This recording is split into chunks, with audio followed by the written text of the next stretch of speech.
Good afternoon সবাইকে। আমার আর একটা ভিডিওতে সবাইকে স্বাগতম। আজ সারাদিন ধরে বৃষ্টি হচ্ছে, কিন্তু তার সত্ত্বেও আমরা বেরিয়ে পড়েছি আমার একটা কাজের জন্য।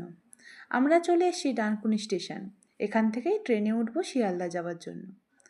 ট্রেনে উঠে পড়েছি, আর ট্রেনে কিছু খাবো না তাই কি কখনো হয়? তাই জন্য একটা ঝালমুড়িও কিনে নিলাম। এই যে আমাদের গন্তব্যস্থল শিয়ালদা চলে এসেছি। আচ্ছা, এই বিল্ডিংটা দেখে কে কে চিনতে পারছো?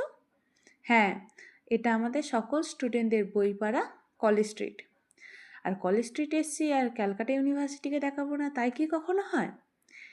এই বইয়ের দোকান থেকে আমি বরাবরই বই কিনি, কিন্তু সেই দিনকে সেরকম বই পেলাম না যেগুলো আমি চাইছিলাম। সেই জন্য ফিরে যেতে হচ্ছে।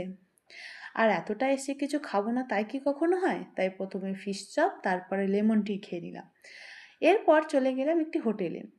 এটার নাম শুনেছিলাম এখানে নাকি ফিশ কবিরাজি খুব ভালো হয়, তাই আমার খুব ইচ্ছে ছিল টেস্ট করার। কিন্তু টেস্ট করার পর এটা ভালো বলবো না খারাপ নিজেই বুঝে উঠতে পারছি না।